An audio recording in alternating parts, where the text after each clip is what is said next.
నమస్కారం NS news కి స్వాగతం। నా పేరు ఉషా। ముందుగా ముఖ్యాంశాలు।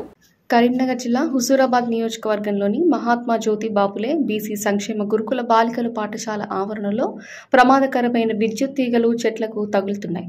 విద్యుత్ వైర్లు తెగి క్రింద పడితే ఆ పాఠశాల విద్యార్థినులకు ప్రమాదం జరిగే అవకాశం ఉన్నది మరియు ప్రహరీ గోడలపై ఎలాంటి రక్షణకు సంబంధించిన ఫెన్సింగ్ తీగలు కానీ ముళ్ల కంచె వంటివి కనిపించలేదు। విద్యుత్ అధికారులు మరియు పాఠశాల ప్రిన్సిపల్ నిర్లక్ష్యంగా వ్యవహరించకుండా పాఠశాల విద్యార్థులకు ఎటువంటి అపాయం కలగకుండా తగు చర్యలు తీసుకోవాల్సిందిగా కోరుతున్నాం।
NSTV రిపోర్టర్ మాడ కరుణాకర్ రెడ్డి।